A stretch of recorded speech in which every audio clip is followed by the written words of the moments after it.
Yeah. Okay, awesome. All right, still coming in. All right, welcome everyone.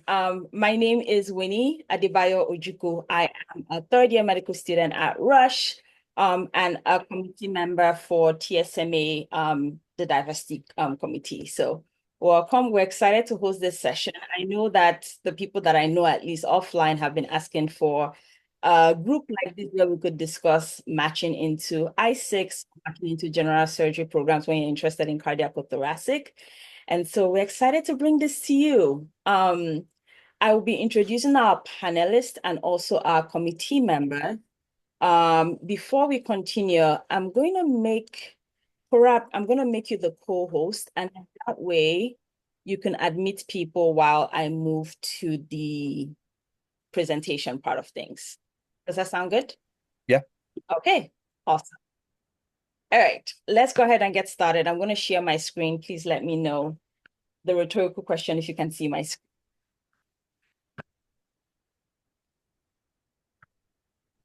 We can't see your screen. Oh, almost, All right. almost there. There we All go. right. How about now? I could use a thumbs up or something. Yay! Awesome. Okay, wonderful. All right, so I just did this little spiel, so we're just going to move forward from this. This is what our day looks like today. We're going to start out with introductions, which you're going to see on the slides, the breakout sessions. There's going to be a group A and a group B, right? Do not worry, you're not going to be in a group you don't want to be in. Everybody is going to get the wisdom from a cardiac session and a thoracic session and an IMG session, I in a general session. Like everybody's going to get everything. We just wanted to make sure that people have almost like an intimate space to ask questions and have conversation. But the panelists are going to rotate between the two groups.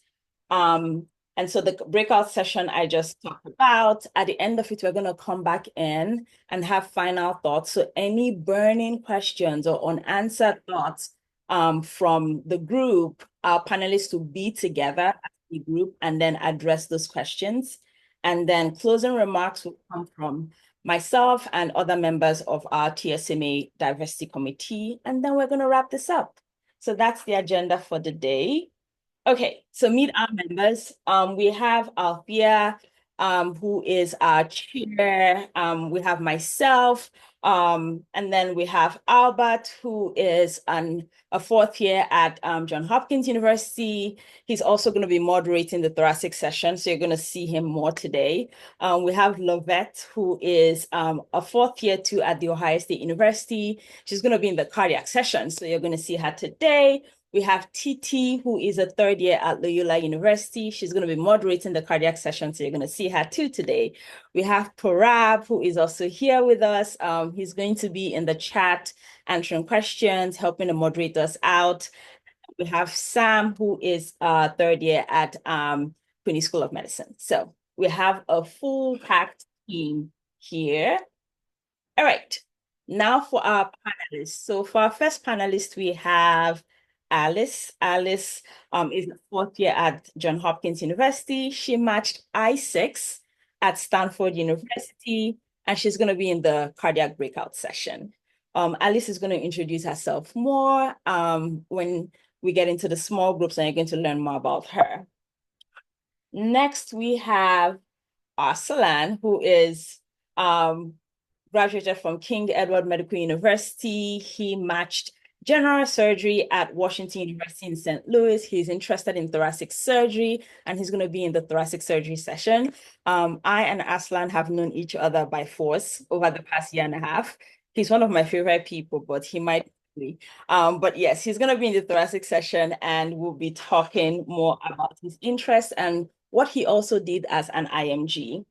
Okay, we have Adam. If you're on Twitter and you like cardiac surgery, you definitely know Adam. So Adam is a fourth year at CUNY School of Medicine. He matched I6 at University of Pittsburgh. He is going to be in the cardiac surgery breakout session. Um, We also have Lavette, who you saw in our introduction of the committee members. She is also interested in cardiac surgery, and she matched into general surgery at Cleveland Clinic. And we have Andrew. Andrew is from Alabama College of Osteopathic Medicine, who also matched I6 at UNC Chapel Hill. He's interested in cardiac surgery and will be at the cardiac surgery session. And last but not the least is Justin from the Albert Einstein College of Medicine. He matched general surgery at Harvard MGH. He's interested in thoracic surgery. He's going to be in the breakout session with Arslan. And so I know my face is not who you came to see. I really have not, I don't have anything. So I'm going to do the breakout session, and we're going to go into the meat of why we are here today.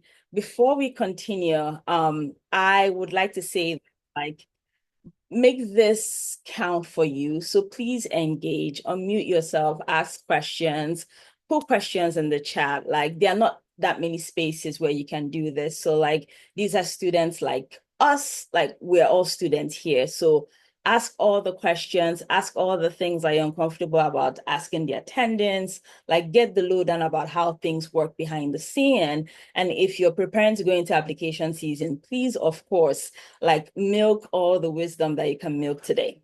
All right.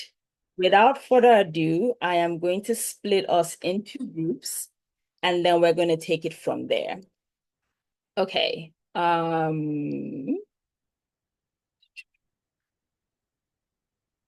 For the panelists, I will move you and make sure everybody is where they're supposed to be. So just wait until I tell you that you're good to go, just to make sure that I make sure everything is organized on my end.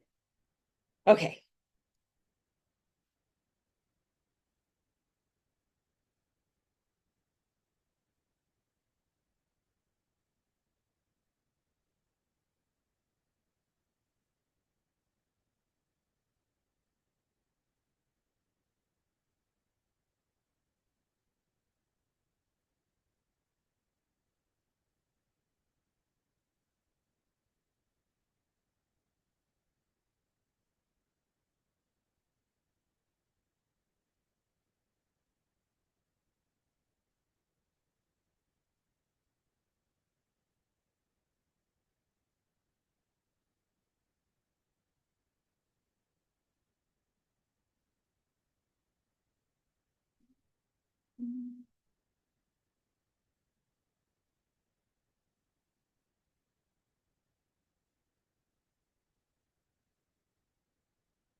Hello, this is our thoracic room. So, Lavette, I'm going to move you right now. I'm going to move you right now. I see you. So our panelists that are under cardiac, I am going to move you, but I wanted to officially announce that room 2 is the thoracic room. Albert, you can go ahead and get started. I will move the panelists that are supposed to be in the other room to room 1. Thank you very much. Sure. So, in the interest of time, as she's moving people, we can get started. So, I think it's supposed to be very conversational. So, just unmute yourself and ask questions. But to start, we can just have the panelists just quickly give a short blurb in terms of like an introduction and what they're interested in doing and kind of why.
Hi, this is the cardiac room. Hey. Okay, I think we should have most of our panelists in room one that are going to be speaking on the cardiac topic or cardiac session. So go ahead and get started, Titi. I will make sure that the panelists are where they need to be. Hi, Adams. Good to see you. Okay. All right. Housekeeping. I'm not sure if TT's in this room. I will go find her right now. Okay, thanks.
Dallas.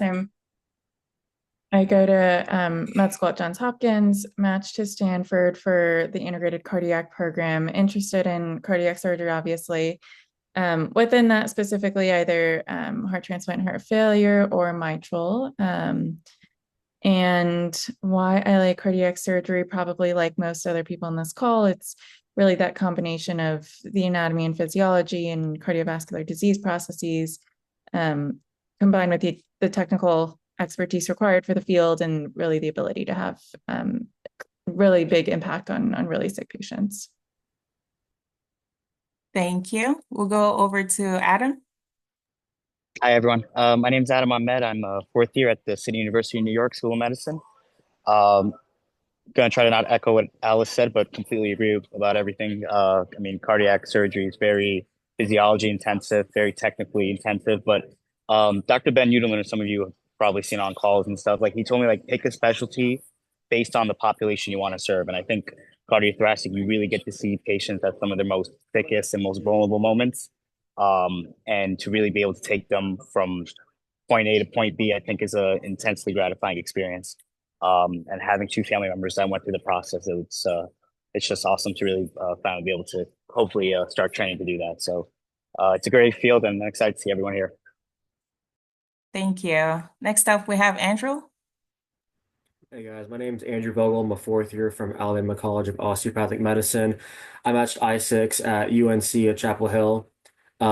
Interested in cardiac surgery, obviously. I think more aortic valve and congenital, possibly. I got interested in cardiac surgery. In medical school, I was actually interested in cardiology, but I did not want to do CAS for the rest of my life. And so I wanted to work with my hands a little bit more. I looked into that and kind of put cardiology and surgery together and got cardiac surgery. And I really enjoy the physiology that you get to maintain while you system to give you advice about the match. My experience was good.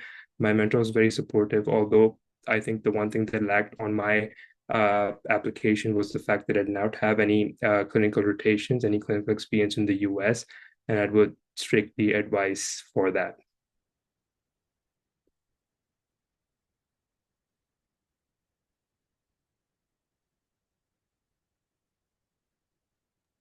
Well, I'm Sam. I'm a rise or third, going to be rising fourth year med student at Case Western. I was just wondering, kind of, I'm interested in cardiac, but open to thoracic just in general, how you guys worked in AIs and kind of thought about your AI process. Like, how did you prepare? A lot of people have read a lot of textbooks, a lot of people haven't. Some people make Anki cards. Like, how did you guys approach preparation for away rotations, and what do you think was actually helpful versus just showing up at 4 a.m. with a smile on your face every day?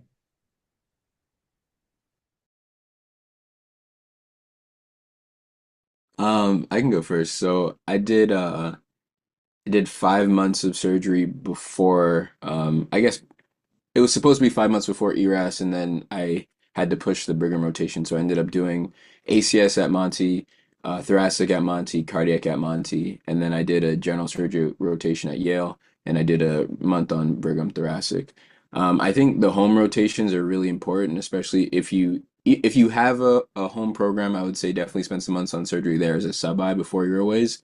If you don't have a home rotation, try and get an away at a program that is not super high up on your list, because I think those first couple of months are really important for just getting the growing pains out of the way. Making mistakes in an environment that's either going to be more forgiving if you're at home and they already know you, or in an environment where the stakes are just lower because it's not a place that you want to go super badly anyway. So I made sure to my plan was to do Brigham in August, Yale in September, but because of like paperwork issues with Harvard Med, I had to push the Brigham one to November. And then when you're actually on the rotations, I think the advice that I got from mentors, especially thoracic mentors, is like you just treat that rotation. It should be harder to be a sub-I than it is to be an intern, because you're treating that as your opportunity to get on the rank list. And so for the 4 weeks that you're on, those 28 days, just plan on being at the hospital, not taking a day off, like show up early, stay late, and just um be flexible and just go, like show up excited to learn stuff. And so that's sort of what it was for me. Awesome, thank you. So it seems like you had the exposure from day one of medical school. Is there any of our panelists that didn't really have the exposure? Andrew, did you have the exposure? Yeah, no, I didn't. So I can talk to it. So, as I said again, I walked in with an interest in cardiology, but I explored all the fields like any first year kind of will do. And so I kind of found surgery. And I knew going into my summer between first and second year, I wanted to do some form of research to remain competitive for any specialty that I chose. And so I ended up cold emailing a surgeon at MUSC.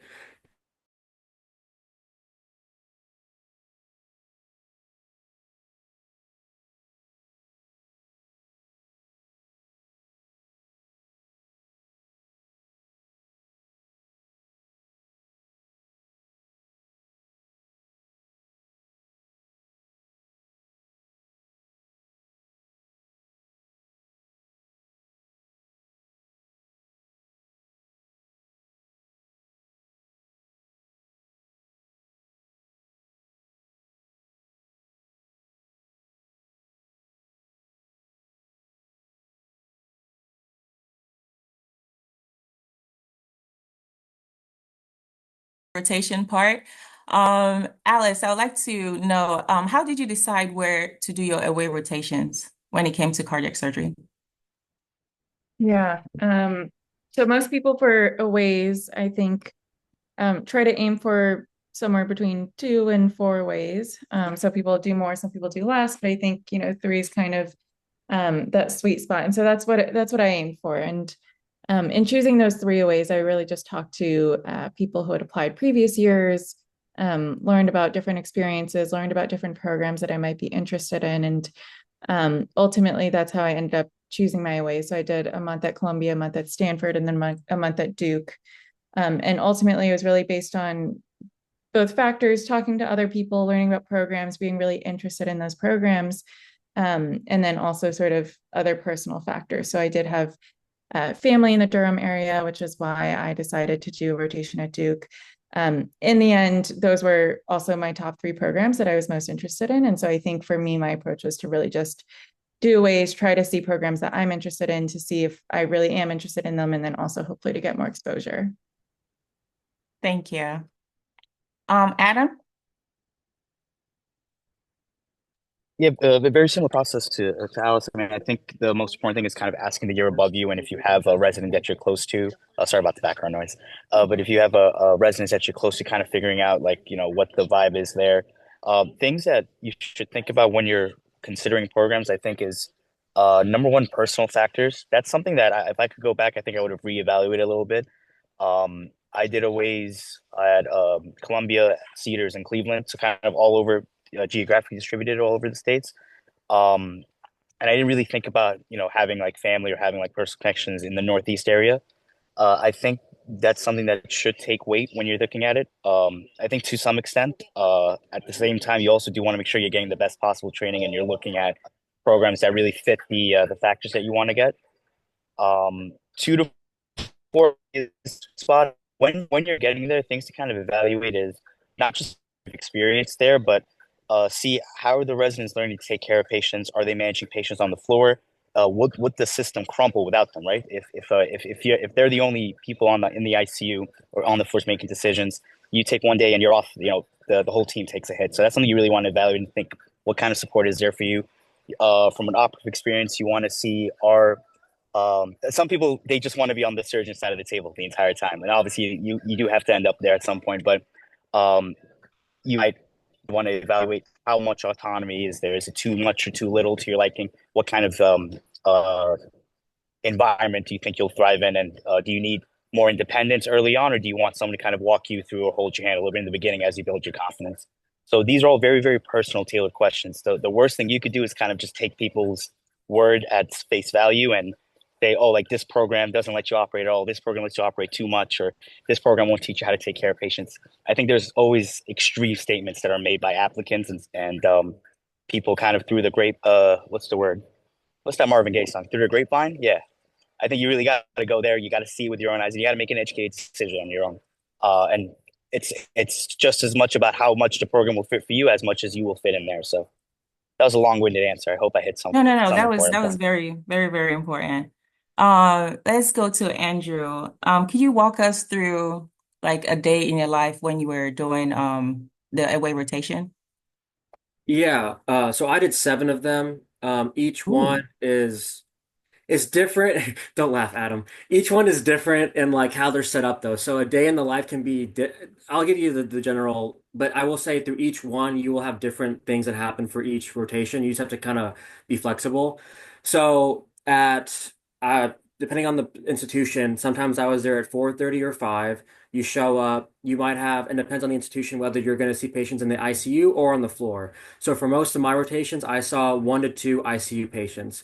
At Cleveland Clinic, I saw floor patients and ICU patients, but usually you'll see ICU patients. So I saw like 1 to 2 ICU patients that we had operated on the day before. You collect all their data, you collect their numbers, and then depending on the institution, there are like pre-rounding with the residents, or there's just rounding with the attendings.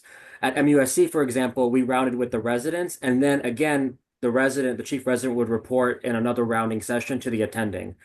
All that happens, you usually end around 7 a.m., 7:30. Again, each institution is different. And then you go to the operating room. So you go to the operating room all day, depending if there's an A case. I don't know, I was last at Cleveland Clinic. So there was like an A case or a B case or 1 to 2 cases. You do that. Usually you get a break in between for lunch if it works out, or it's just a really long case all day. Then usually you might get out, let's say the first case lasts 6 hours, you're out by like 1 p.m. You then, if there's no other case for the day, you might do afternoon rounds. So sometimes I would step out, or if I had time, I would then check up on the patients I was seeing, look at their numbers, see if the plan was complete, and I might go check on them myself again. Or like at certain places like Indiana, MUSC, they had designed afternoon rounds that you could then join. It wasn't a mandatory thing. If you happen to be there, you could then go to afternoon rounds and then you would walk along with them. So that's, I would say, the common theme. And then, like, you're told to go home whenever the day's over. But you kind of walk in knowing, I'll say this, you walk in knowing when you need to be there, but you don't really know when you're going to go home. Like, that's how I took it. It's like, I'm told when I'm going to go home. It might be 4 p.m., it might be 6 p.m., it might be 10 p.m. You don't, that's just how you have to go through each day. I think, Alice and Adam and Levette can probably change anything up from how I experienced, but I thought that was it's pretty fundamental. Just a quick follow-up. You went to 7, just to confirm, you went to 7 away rotations? Yeah. I Was it did. So both? yeah, I can go through all of them. So I did one at Geisinger Northeast. That was actually in cardiac, but it was for general surgery. Okay. I did one at UAB at the 4-3. I did MUSC, and then I did Indiana University. I did Ohio State University. I did UT Health San Antonio, and then I finished off with Cleveland Clinic. in January to February. So did you do UNC?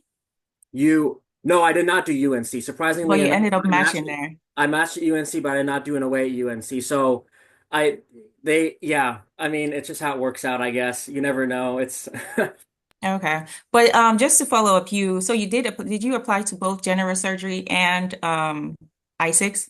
I did. I applied both. Okay. But Um, I've been told that, and you guys might have heard different things on the board, but like when you want to go cardiac, you put your whole foot in. You have to be very much like I'm going to do cardiothoracic surgery, and like your application shows that. I think mhm. I had some trouble in the general surgery world because some people were like, "Oh, so you want to do cardiothoracic?" Like you could just tell they're like, "Oh, you want to do cardiac," and there was some push away against that at certain places, not everywhere. But I think like I said, if I want to do I6, I need to put my full foot forward. So like most five of my aways were I6, one was 4-3, and one was just a general surgery rotation. Okay. Just to our panelists, a show of hands. Two hands if you apply to both general surgery and I6, and one hand if you just apply to 1/6.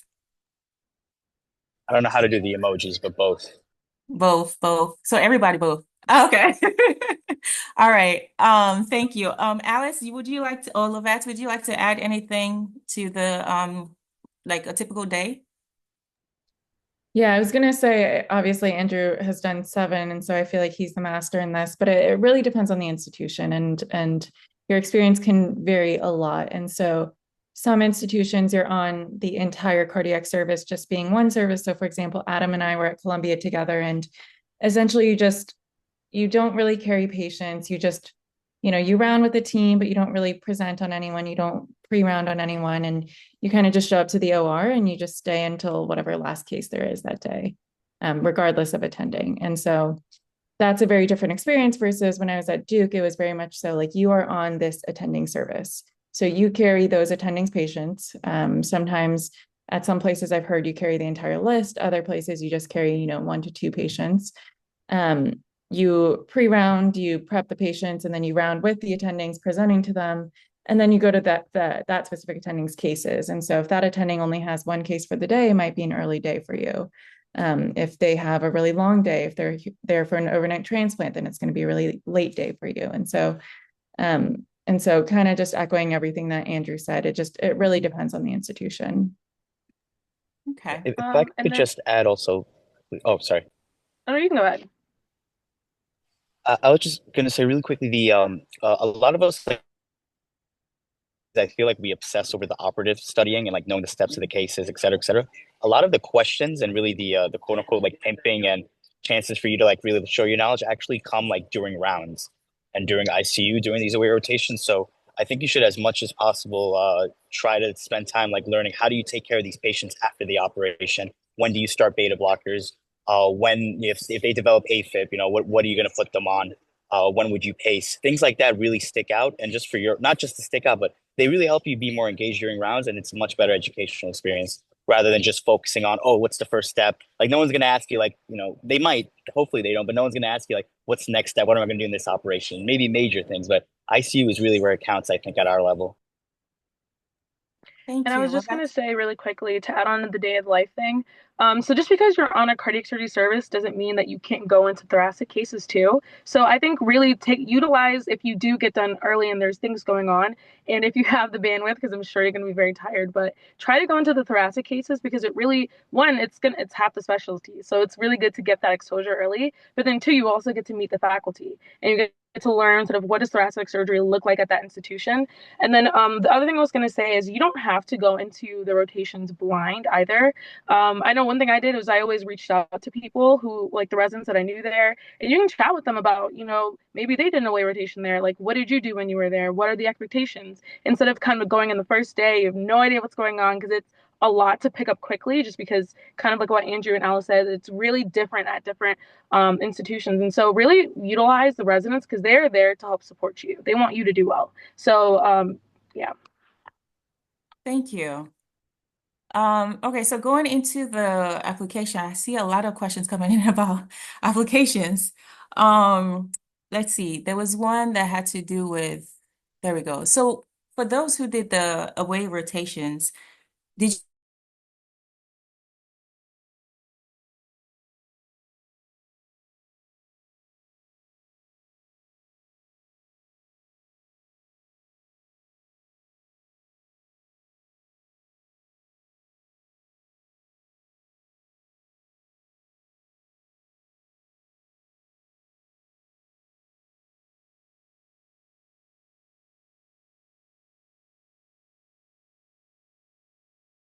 represented in medicine. So I made sure that I went to that. That was in person in Boston. So I got to talk to the general surgery program director there. There were a couple program directors at the SBAS meeting, so I made sure to talk to people that I was interested in programs there. And then for the American College of Surgeons, the clinical congress, there were a couple program directors that I knew would be there that I didn't get a chance to interact with. And so like I reached out to them and we found time to get coffee over at the meeting. I think it can't hurt you. It might not help you, but it can't hurt you.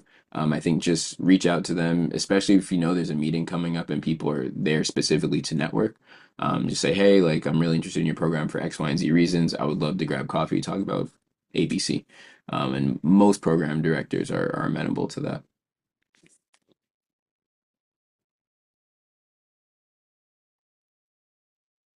I would say if you're applying for I6 programs, consider thoracic meetings to the STS, AATS, and all the other ones too. I have a question. Unfortunately, my camera is not working. So it's a question for Dr. Arslan. So I'm a med student at in the UK. So in the UK, so for applying for thoracic surgery, right? So like they ask us to,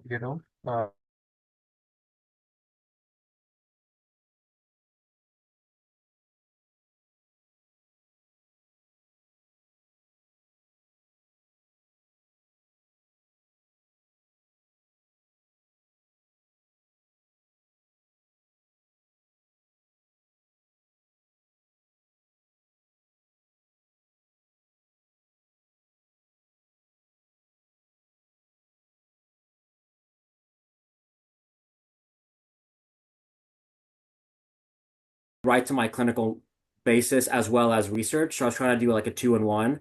But that was my experience just because like I didn't have a home program. So like I had to kind of get my letters a little bit more like out and about.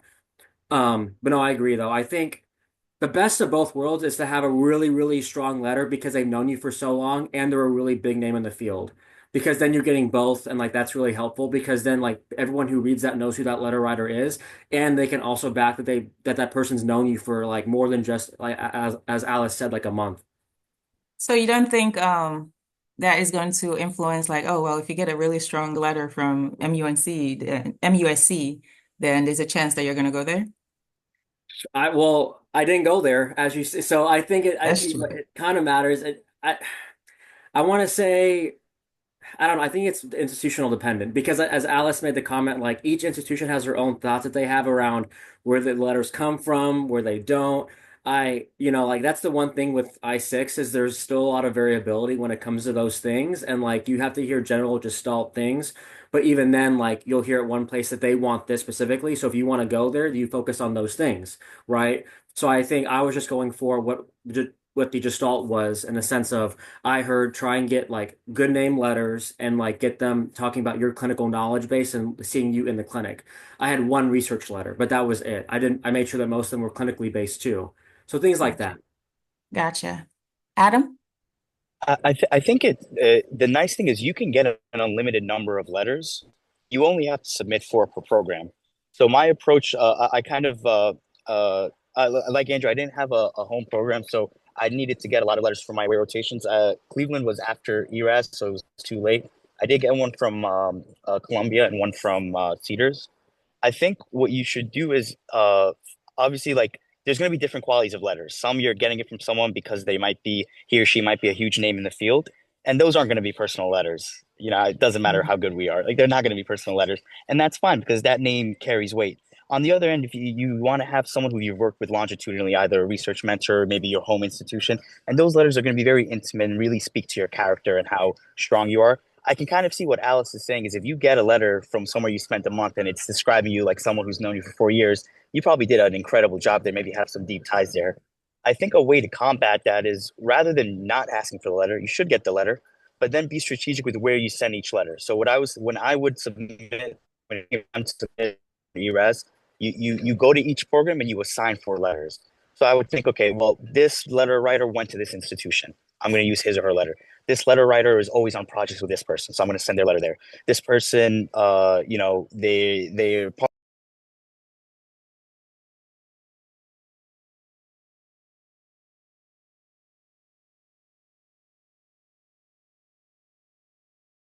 six program. Like I think something like 25 plus research deliverables, and that's like posters, abstracts, papers. So I think the research experience is important for sure. I think not having research is not gonna make you like they're not gonna automatically not look at your application, but I think a lot of the big powerhouse academic CT programs and general surgery and 4-3 programs are gonna want to see some research productivity.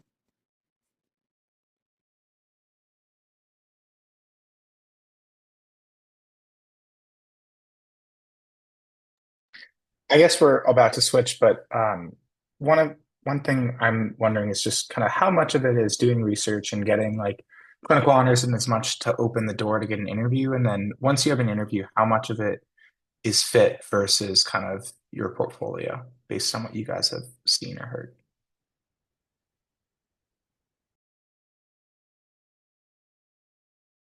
You can take this one, Justin. I was gonna say like the only person that really knows the answer to that is the program director. I will say like once you get the interview, that means that they like you enough to have you in their class.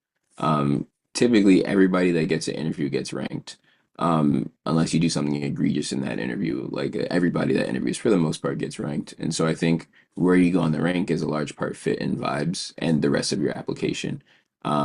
The best person to ask that directly would be program directors, but I think in general, like I'll be honest, my step two score was not strong. The only honors that I had was in general surgery and psychiatry, and so like I think you just have to be strong enough academically to get into the interview, and then at that point it's like okay, the rest of your application is X, Y, and Z, and you carry yourself this way, and this is why we really like you. I think the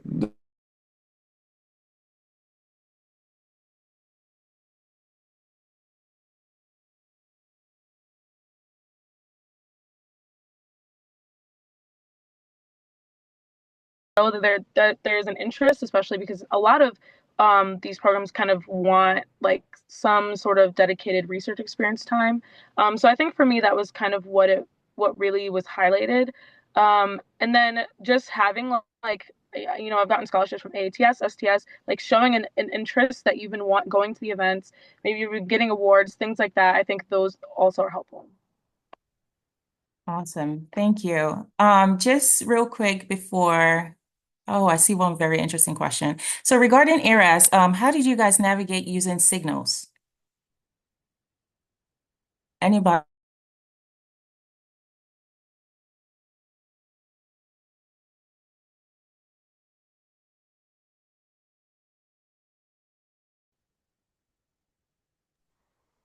Okay, I am. Hi, everyone. I hope you had a great first session. I am going to be moving the panelists and the moderators to a different room. And so you're going to get a new set of panelists and a new moderator. So this room is going to be the cardiac room in a few minutes. Thank you very much for your patience.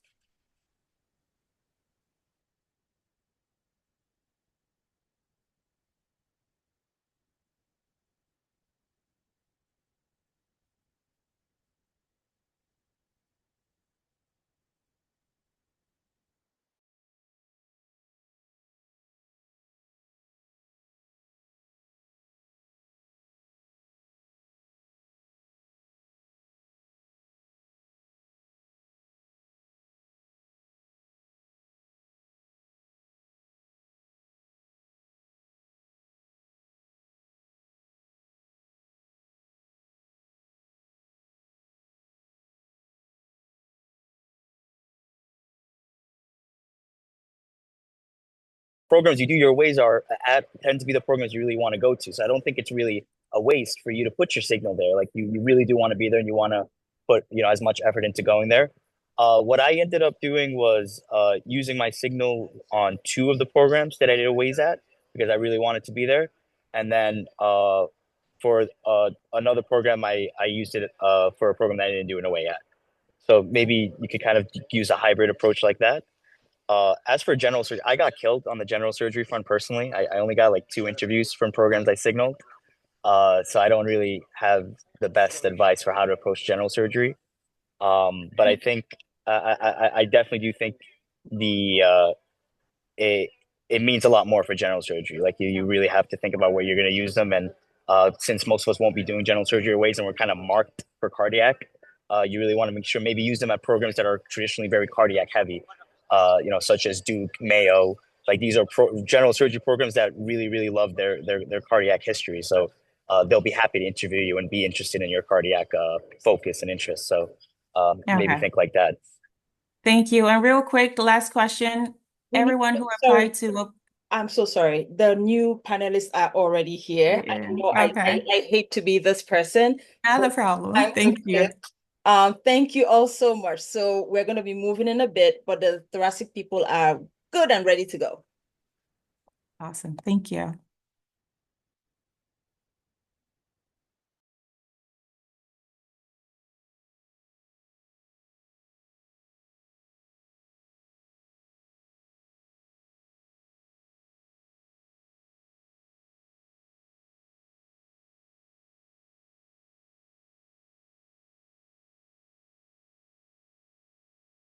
My apologies. You should be co-host now. All good? Yep, thank you. Okay. Let me join back in.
Interest of time, if you have any question, if you can please put it in the chat and direct it to everyone so everybody else can see your questions, that would be very helpful. Let me move things around here real quick. All right. All right. So first question we're going to ask briefly how, and panelists, if you could please, we have a good bit of questions, really good questions. If you could please just make it brief, your responses, that would be very helpful. So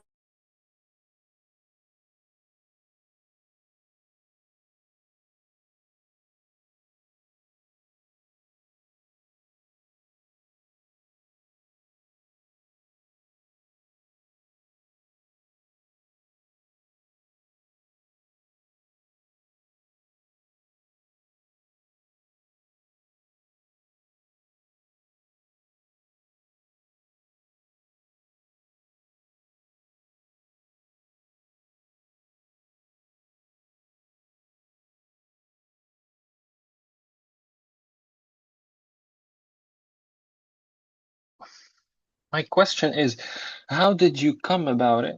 And did the cardiothoracic oriented research impact your interview numbers in general surgery? Okay, so to answer your first question, my research position, I started interviewing in after medical school, a year after medical school. Initially, when I applied, I didn't get a lot of responses. I was also coldly emailing a lot of professors who had labs and they were doing research. But I guess it's about learning what they are looking for in terms of being able to just do basic statistical analysis and being able to have some manuscripts that have been written, published in good journals. It doesn't matter what kind of research it is. It could be a meta-analysis or a systematic review. although there are some other pathways, there are job vacancies that open up. For example, research fellow job positions open up on APDS. They advertise those posts. I would recommend you try every option available to be able to, secure a good position. In terms of research, I would say being focused especially in terms of general thoracic, since it is a huge part of the general surgery residency programs themselves. You have thoracic rotations, whereas most programs don't usually have cardiac rotations that are dedicated. It was beneficial for me in terms of the match itself. There are a few programs where the program directors or the chairs themselves are thoracic surgeons. That definitely helps. I don't know if it's the same in terms of cardiac. But at the end of the day, knowing what you want to do and having a CV that's driven towards that doesn't hurt you, unless it will be a 1 in a 10 chance that the program director is against the fact that someone's dual applying. But in most of the cases, it just helps your case that you have a CV that's driven towards that particular field and you're expressing your interest towards that. And during the interview season, what matters more is you're able to talk passionately about what you want to do, and it just expresses genuinity towards the field that you're interested in. So Okay. Well, I appreciate your very detailed answer, and I wish you very good luck, all of you, in your future endeavors. Thank you. Next, we can try asking a question from the chat. So I think one that wasn't answered was that someone asked, how many research papers, bare minimum, are needed to match? What's the number from the matched applicants? Is it quality or quantity or both? So I think the easy, quick answer is that there's no bare minimum. I think something that we had said in the other room is that you just need to have a narrative. I think that so everybody can access charting outcomes in the match. The NRMP publishes this every year, and you can see for every specialty, thoracic surgery included, from the matched applicants, what their average research experiences, work experiences, AOA status, step scores are. And so that will tell you that usually the top 5% of I6 applicants tend to have 25 to 30 deliverables. That's not all papers. That's posters, papers, abstracts, oral presentations. So that is a goal if you're shooting to be in that top percent of people that are applying. I think if you're a third year and you're saying, okay, I just fell in love with thoracic surgery, cardiothoracic surgery, I wouldn't let that number discourage you from applying. I would just have somewhere in your narrative, okay, I came to it late. I have my mentors. I have some research opportunities, but I haven't had time to put this all together, or take a research year so that you have a little more time to work on research. There's not a bare minimum to anything, honestly, except probably step scores. Everything else is negotiable. I think it's really about who you are as an applicant, how strong your narrative is, and how you can convey that.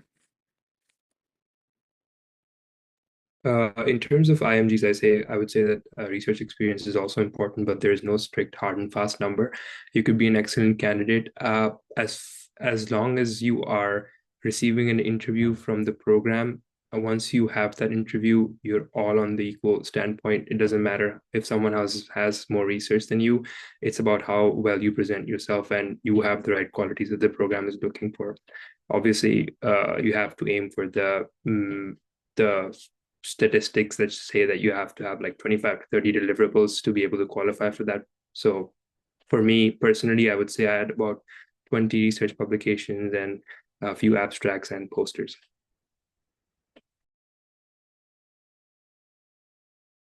I had less papers, but I had more posters and orals. And I think in terms of quality versus quantity, I think as a junior trainee, especially if you're applying as a medical student, you're not expected to have, first author randomized control trials. That's just not realistic. So I think it's perfectly okay if you have a couple editorials. Most of my papers right now are letters to the editor. But you should have like one or two really strong papers that are like statistical analysis or like a like an observational study that you ran.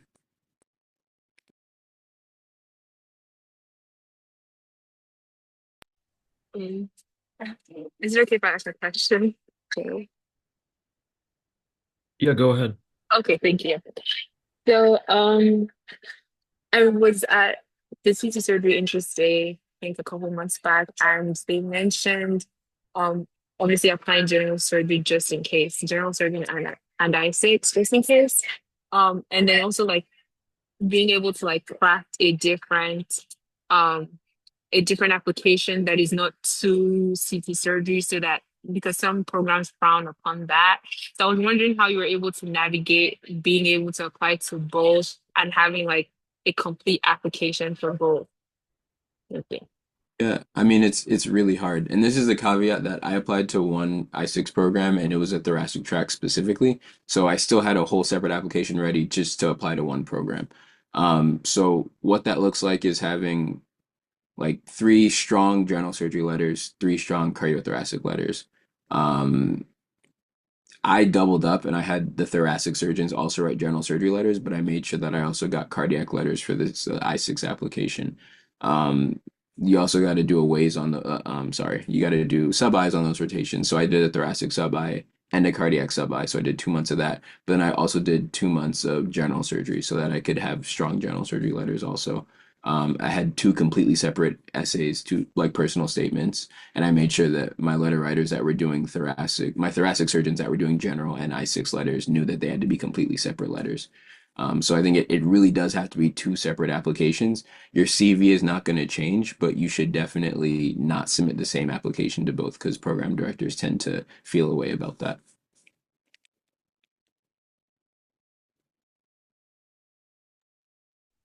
Going off of that, I had a few questions in the chat that were relating to that, and I think some of it was some concern that if general surgery programs see that you have, CT heavy resume or have done a lot of stuff in CT surgery, that they don't necessarily like that you're, dual applying for general surgery as possibly a backup. So kind of how'd you guys navigate that? Is that true? Um, yeah.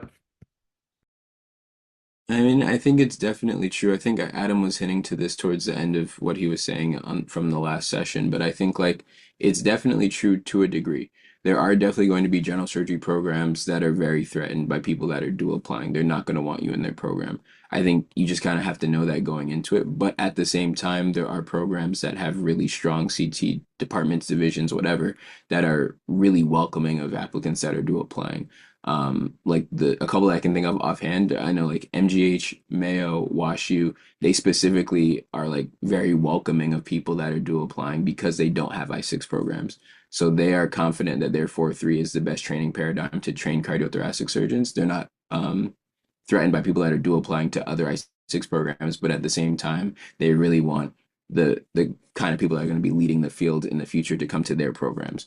But at the same time, there are programs where there's general surgery and I6, and like I know the general surgery program director said for a fact, if I get the feeling that you're dual applying, I'm not going to interview you. So I think you need to be strategic. You need to talk to people, talk to residents that are there, talk to people that applied this past cycle, really get a sense of the programs that you're interested in, how they feel about the dual application, and then just like really plan on if you're going to apply to both programs at the same place, you got to be okay with only getting an interview at one. And then at that point, I would say just apply to the one that you're more interested in being at.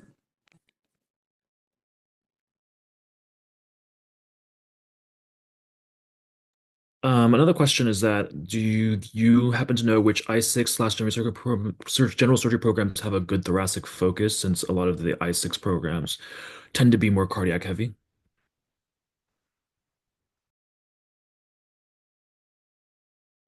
So I only applied to Brigham.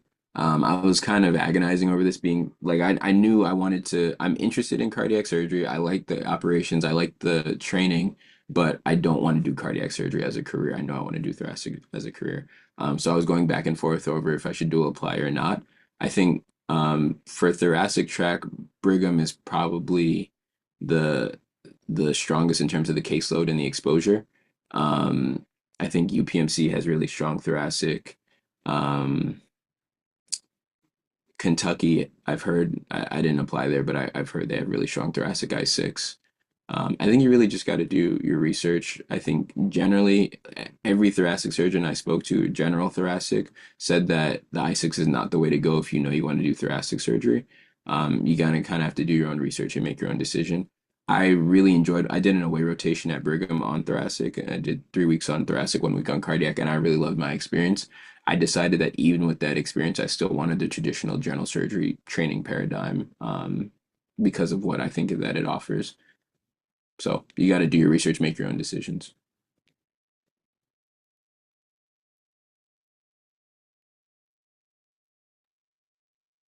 To answer this also, I know to my knowledge, correct me if I'm wrong, but there are I6 programs that have a dedicated thoracic spot. So I know Duke does that, and I think some other programs have that too. So I think, although Duke doesn't, okay, well, I think some have a dedicated. Sorry, yeah, Justin, go ahead. I was going to say, to my knowledge, the only one that you match into a thoracic spot is Brigham. Is Um, Brigham okay? yeah, and I think Duke was high up on my list going into it because I knew that they had really strong thoracic, but then like talking to people that applied as thoracic track I6 people, I think there's still pushback from attendings there. I think at the end of the day, like you want to be at a program where the faculty support the program. So just because some people in the program are saying that we want a thoracic track person doesn't mean that you got to kind of feel it out and feel like, is this a place where like they genuinely want someone and are prepared to have the infrastructure to train them versus they're just saying that to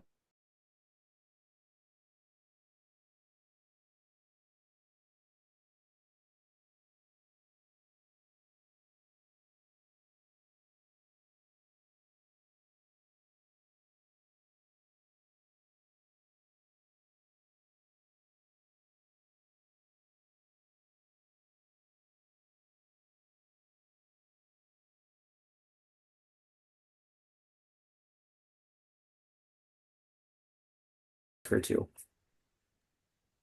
Alice? I did do a dedicated year of research. I am fortunate to have like a home cardiac program, some really great mentors that I worked with. For me, my approach was really to start early. So I started one year kind of a few months into med school. I knew I was interested in cardiac surgery. So I started early, really got involved with clinical research and really spent those first, I'm gonna say about 2 years or so developing those skills, learning how to read papers, learning how to come up with questions, learning how to do analyses on my own, and really being self-sufficient from start to finish. And, the first few papers that you write are going to be bad. Like I look back to them and I'm like, why did I do this? This was pointless. But you go through the process of taking a project through from start to finish. And I think that's immensely valuable. And once you do it a few times over, it gets so much easier. And then you're able to really free up that brain power and brain space to think about questions that are really impactful and questions that you're interested in. And it gets easier. And then I did take a dedicated year of research and I continued my clinical outcomes research. I also did some translational work, but really clinical outcomes is what's going to get you those numbers. If that's unfortunately what a lot of programs are looking for, is just the numbers. And so um, if anything, my advice would be to really learn how to take a clinical outcomes research project from start to finish. And there are a lot of great databases out there that you can use, so you don't have to spend your time chart reviewing hundreds and thousands of patients, because that takes a lot of time. Thank you so much for your insight. What advice would you give to someone applying this upcoming cycle? Adam? I mean, all the same things. I think you all kind of have the idea of what needs to be done. So reach out to older students, reach out to mentors, and do your away rotations.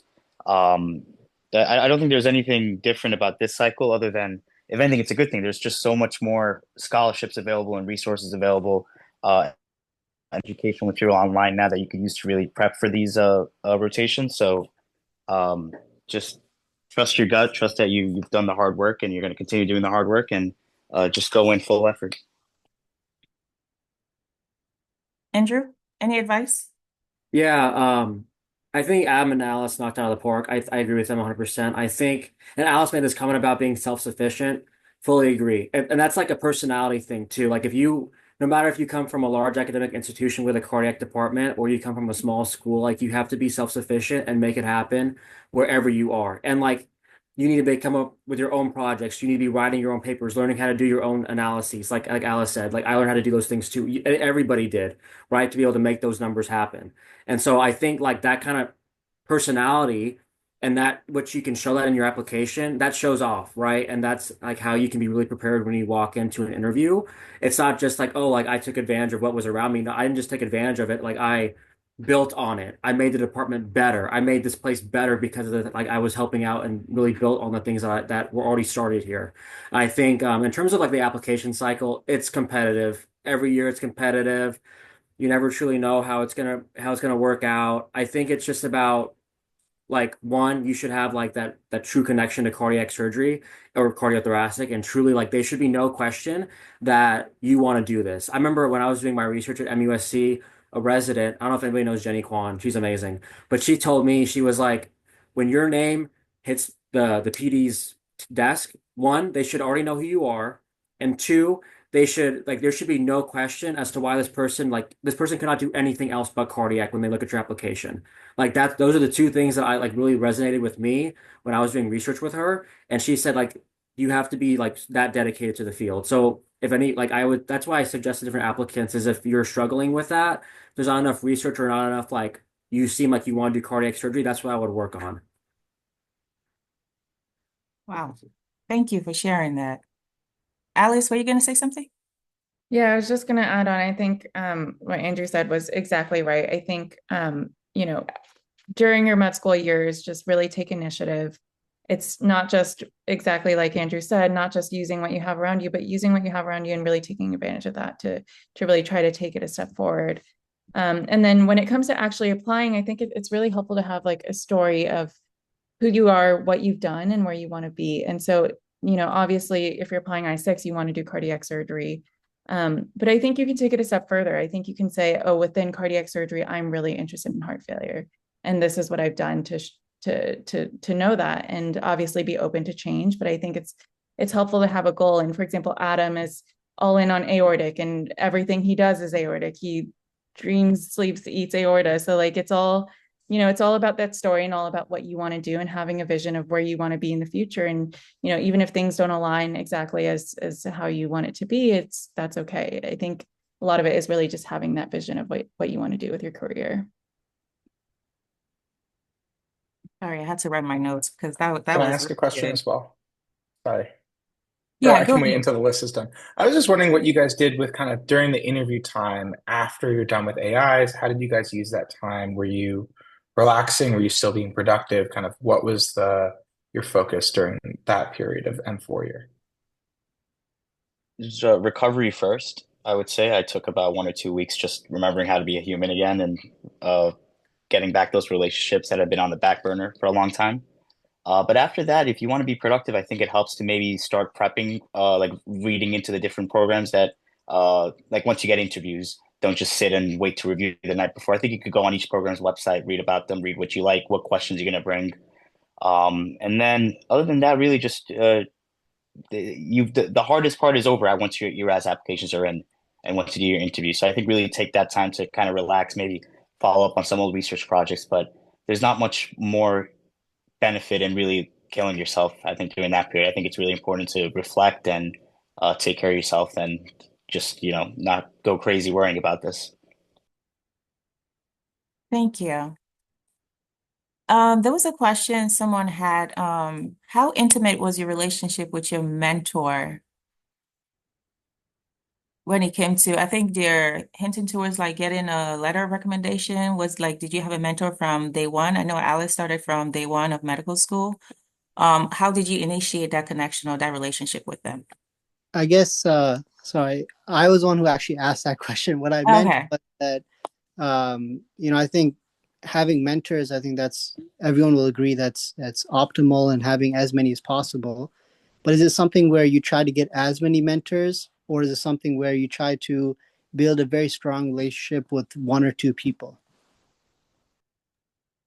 Yeah, that's a great question. My approach to it was so I'm fortunate we have a good division here, and so there were a lot of opportunities for mentorship. So I'm not sure how generalizable this is, but my approach was really finding that mentor day one, found a wonderful mentor, and he's been my closest mentor for the last 4+ years. And so I was really able to build that relationship. I'm so comfortable going to him whenever, walking into his office whenever, and just asking him questions.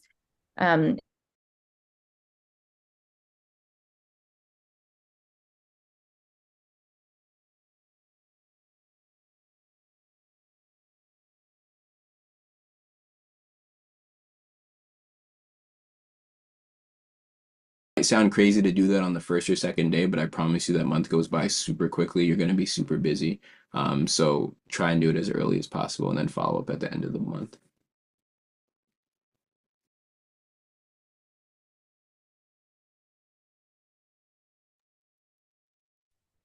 Another question is that what role, if any, did your involvement with TSMA play in applications? How can an incoming med student get involved?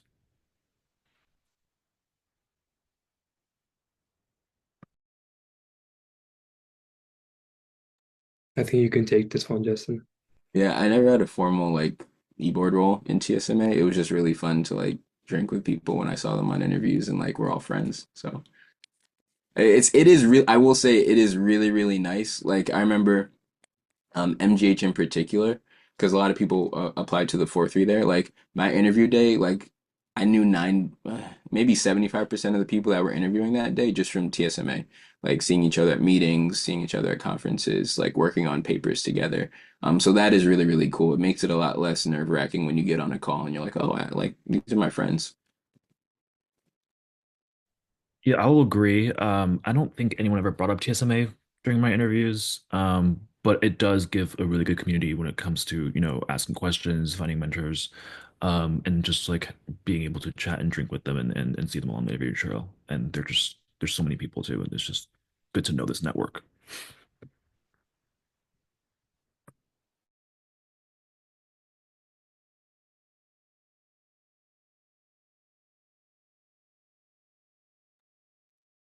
Um,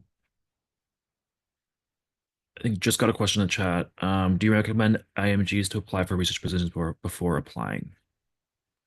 Yes, definitely. Being an IMG, I think the biggest role that the strongest, I guess, factor in my application was my mentor. Uh, Working with someone for more than a year or even a year is very important for you because then they can make calls for you in terms of just, applying for the match. They could advocate for you to people they know. They could write you really strong letter. And because of the fact that these people understand the people that you're working with, how difficult it is for IMGs to get into the system, they just tend to go the extra mile to be able to, secure those interviews for you and then help you throughout the match process. And eventually, I guess, helping with building your application is also an important aspect of it. And my mentor specifically guided me a lot during my personal statement writing and then just making up my application, putting in my experiences, and then also securing elective rotations for me within the institution. That was an important role that they played. So there are a lot of aspects that research helps you improve in your application, and I would definitely recommend it for an IMG who's applying for the match.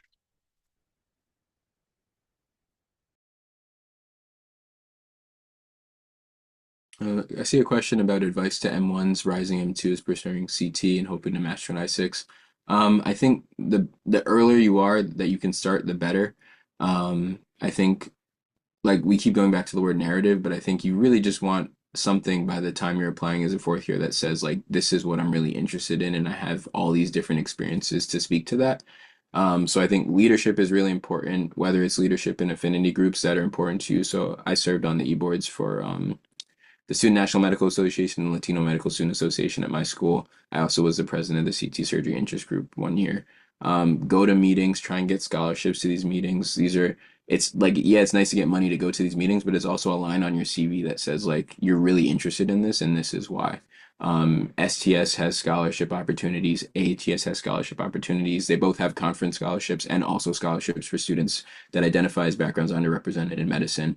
The Latino CT Society, the Association of Black CT Surgeons, those are really good if you identify as those affinities, if you have affinities for those identities, because they provide scholarships and mentorship for students from those backgrounds.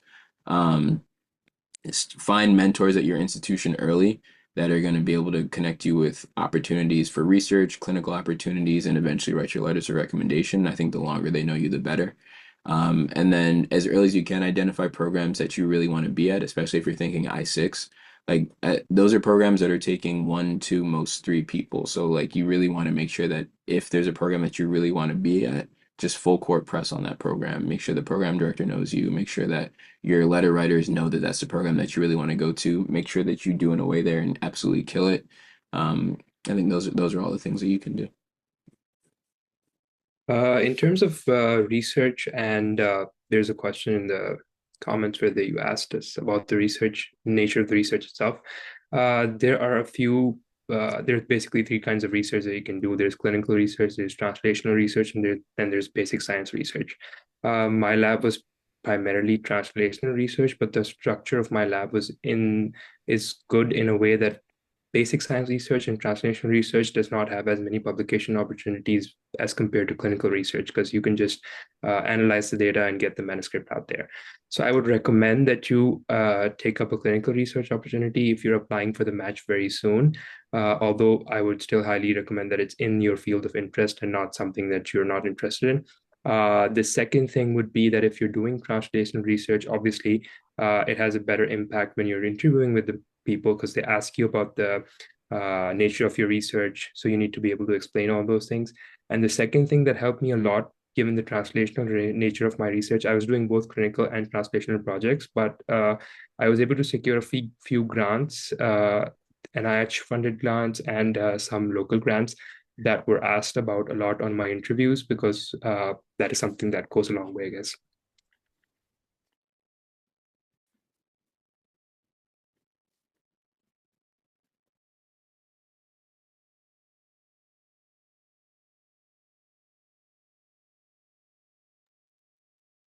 If there's no other questions, I can ask one. I guess, what specific experiences during your rotations help confirm your interest in thoracic surgery specifically?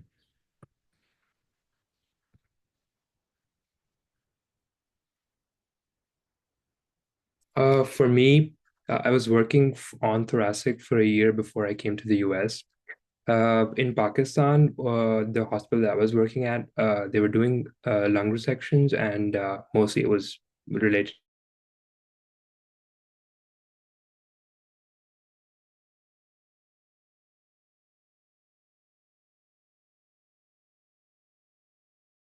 Tell that as I went through more and more, that they just wanted to see if one, again, like as Adam said, are you teachable? Are you cool to hang out with? Because again, like you have to be with you have to be with these people for 6 years. And like at some places, like where I'm going, it's one person, right? They have to be that one person for 6 years, and like they have to be, or at least like I guess the intern becoming a second year has to be with me for 5 years, right? No one wants to be with somebody who is like pompous or like annoying or like doesn't know how to work in a team. Again, because this is a lot of team building. There are your moments where you have to be the leader, but a lot of it is like, can you be in a team? Can you work with other people? Are you respectful to others? Like, I think that's what's kind of sometimes forgotten in like just a surgery and a team. It's a team building. It's a team experience. It's not just you has to know all the stuff. Like you have to depend on your scrub tech, you have to depend on your other people to help get the job done. I think like that's if you walk in understanding that, they'll see that you have that maturity and that knowledge base, and like I think it's easier for people to get along with you. And Thank also you. depend on each other, because the people you do rotations with are going to be lifelong colleagues or friends or God forbid enemies. So you gotta have a good relationship with everyone. Agreed. Absolutely. Adam and I did our Columbia rotation together and friends for life. We trauma bonded together. But I agree with what everyone said. It's really honestly about your attitude going into everything. And honestly, cardiac surgery is just so complex, so high level that these attendings aren't expecting much from you. Like to them, you're like so many levels away from them that they're not thinking that you know how to do a CABG or anything like that. And so really it's just about your attitude. Go in, be excited, be willing to help out whenever possible, be willing to help out with whatever task possible. But be excited. Don't be overly too excited about anything. Just be normal. And I think you will be completely fine. Thank you. So in terms of networking, I am one that has used social media to my advantage. And like the introduction, someone mentioned about Adam. If you've been on Twitter and you're interested in CT surgery, definitely know Adam. How would you say you guys went about networking? So someone was asking about reaching out to residents. How perhaps could you go about getting in contact with them? Have any of you used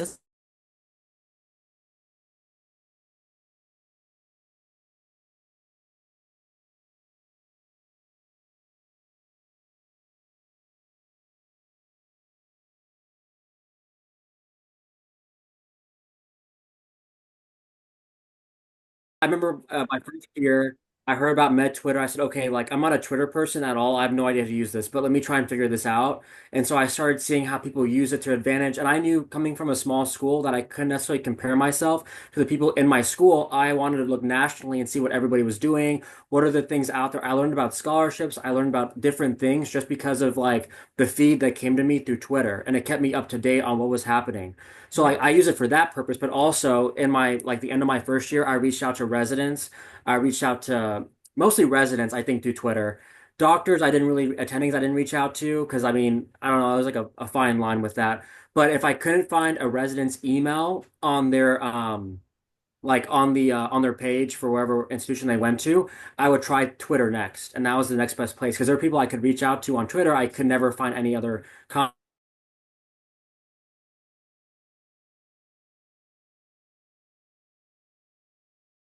get started. So when you're on the rotations with them, actively ask them for opportunities to do research that would help you spend more time with them and just, interact with them on a bigger scale.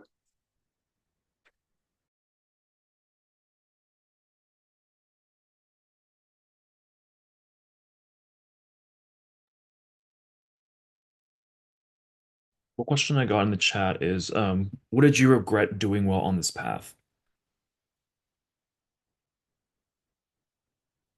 Literally nothing.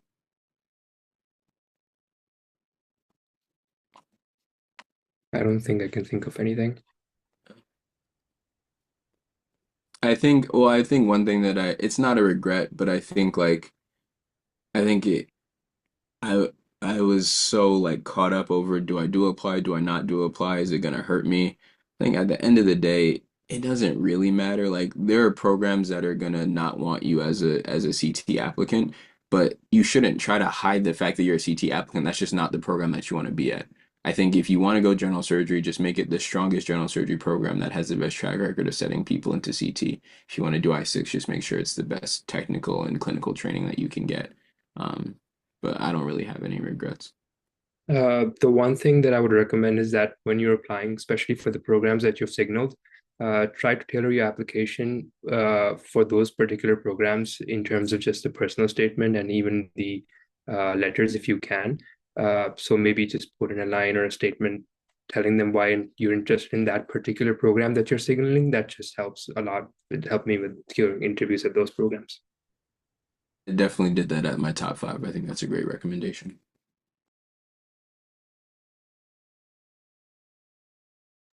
I see one question quickly about what are key points that impress attendings during a rotation. I think showing up with that attitude and like just being ready to work and being excited to be there, people will automatically gravitate towards you. Be excited about learning about patients. So I think as a medical student, the thing that you can do the most is always just knowing the patient. So knowing everything about their history, knowing about their imaging, updating the team when new things come in, new test results, new imaging are read. Just taking an academic interest and then like, especially on rounds, coming up with your own plans that are evidence-based. I think it tends to be really impressive to attendings. I think try and think one level beyond where you are. So if you're the fourth year medical student, try and think about taking care of the patient as if you're a PGY1 or 2. You're not going to do it a lot of the time, but I think it's impressive to attendings that you're even thinking about it in the first place. And just read. Read up on the operations, especially for the thoracic cases. Read up on the oncology and the oncologic principles. Read up on landmark trials for cardiac and for thoracic, so that like when you're saying things, it should be evidence based and show that you have an academic interest in the field.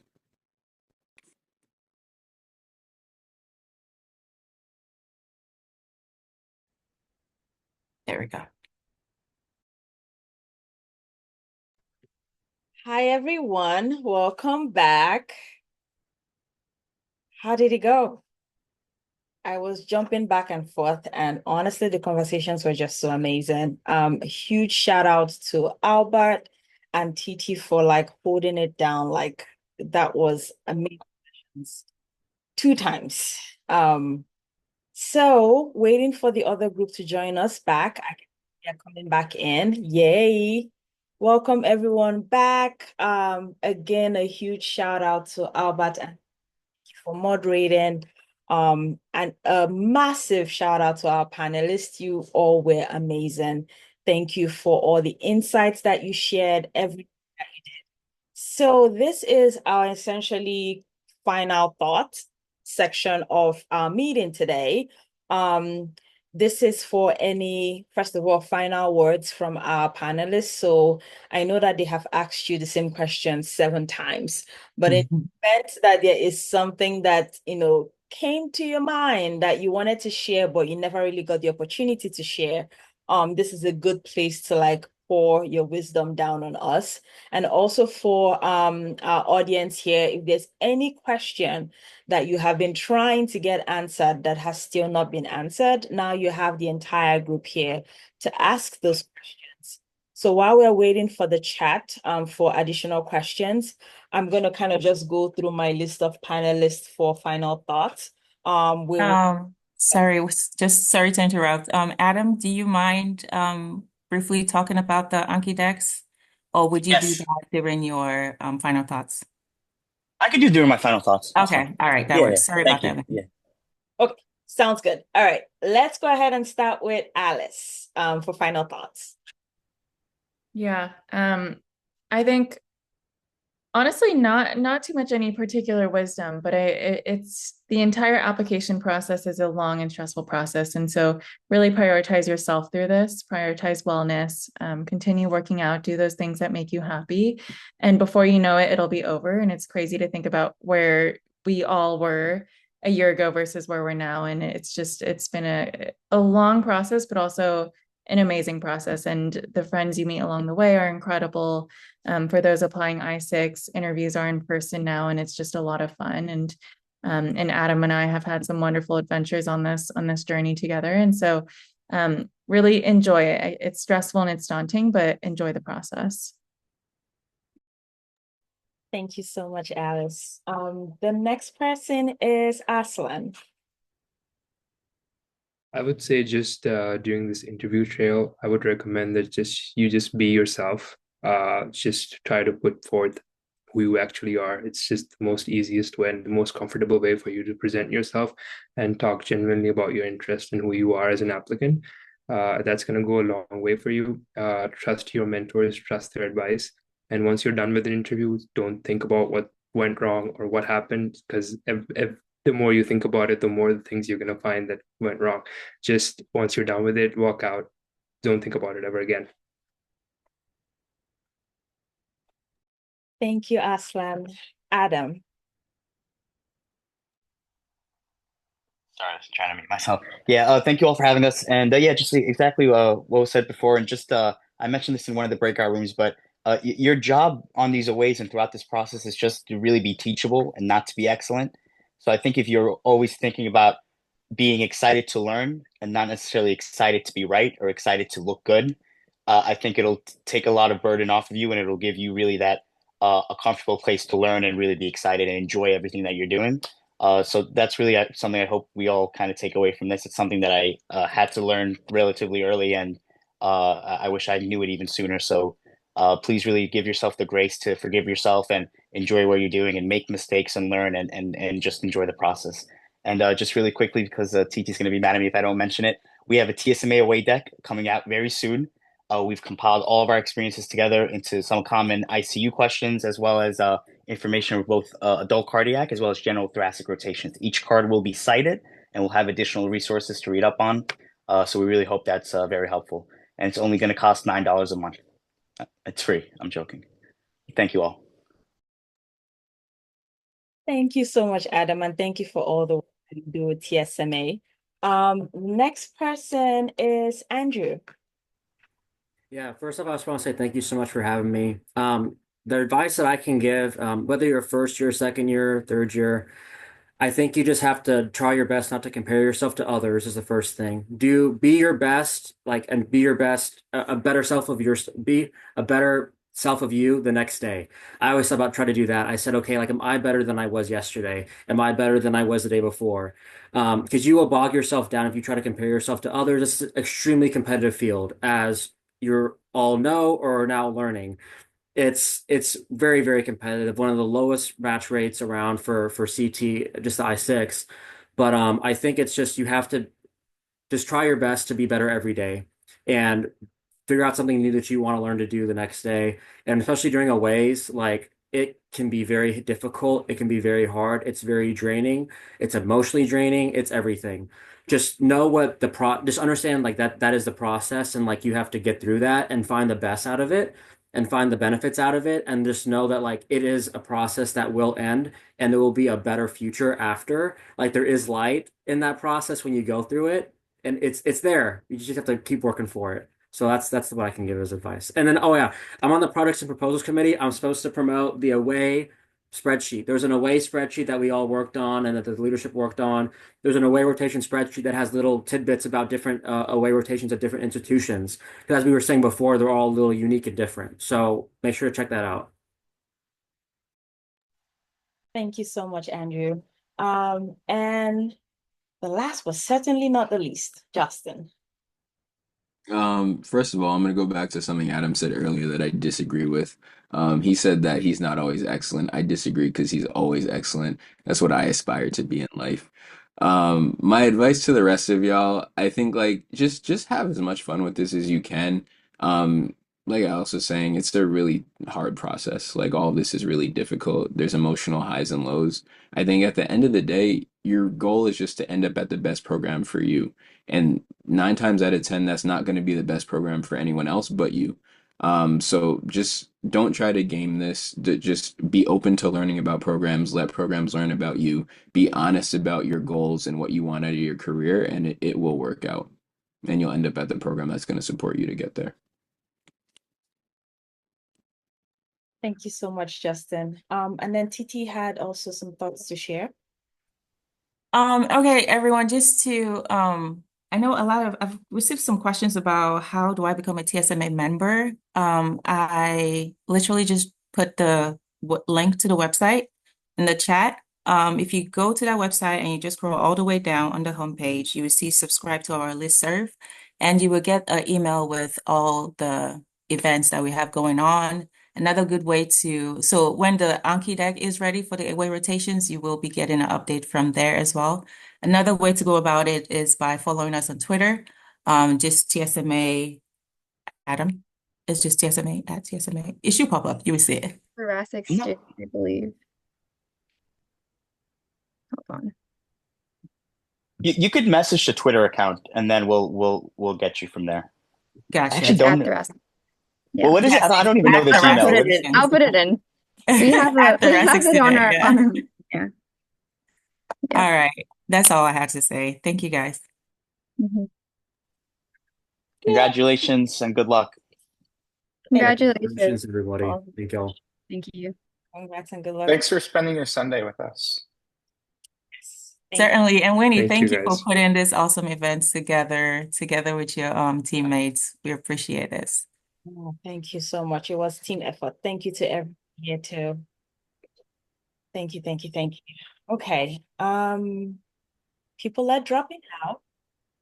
So I think we're good. We're going to talk about compensation now, or is there a separate follow-up after? Good night. We bill for time now. Where did Okay. where did the $9 go to, Adam, for the Anki deck? Loans, student loans, and coffee. This was amazing. Thank you for putting it together, guys. Really. Thanks for joining, Yeah. Adam. Really appreciate Thank you it. so much, Winnie. Thank you. Thank you, Thank you so much. Aslan. Thank you. Okay, well, I hope everyone enjoys the rest of their Sunday. Wait, Winnie, because I want to know who has like the recordings so that we can put it together. Because I have the one from when I was with TT's room first, and then I got to Albert's, but I just want to make sure if TT also like started recording. But we'll wait for the others to kind of drop out first. Okay.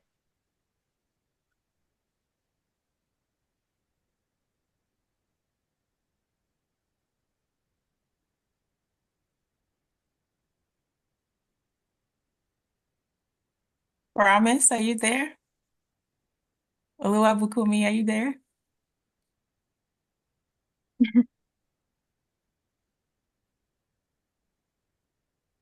Oh, there we go. There we go. Okay. Great. Oh my gosh, it was such a great turnout. I know when we first Mhm. started, it was like 75 or something. Um, but yeah, great job, Winnie. TT, thanks for helping. And then Thank Albert after you. he always leaves, he's just like, peace, I did my part. But yeah. So TT, were you able to actually let me stop recording. Were you able to record your room at all? Was I supposed to? Okay, that's okay. I mean, I got I the recorded. first half. I got the first half of when I was in your room initially. And then I Oh, got I switched. thought I saw Winnie's message that said is recording the whole thing from her No, end. Albert was saying every time Winnie joins it, it'll start, and then when she leaves, it'll stop. So that's why, and then he couldn't record his because he wasn't a co-host. So Oh, it's fine because I was switched to his room anyway, or you know how the panelists yeah. switch. So I started recording his room anyways, but I recorded yours initially. Okay. And then towards the end, I was hoping to get the last 5 minutes, but you're already wrapping up. So the second Okay. half that you did. But okay, that's okay. I just wanted to check because that way we can like put it together. No, I Um, didn't. I didn't record anything on my and side. okay. Well, Winnie, maybe you have like bits and pieces. Did you happen to stay in the cardiac room the second half around or no? I tried to, but it was hard because I kept getting like requests to like switch people back and forth. And then some people wanted to go there to the other room and ask questions. So I did record. I just don't Okay. know what the final outcome will be until I click end meeting. So we'll see what I got. Oh, okay. Yeah. Okay. So you had like okay, that's okay. So you don't feel like you had like a good amount Of one to like put second. together? I Yeah, of like at least PTs.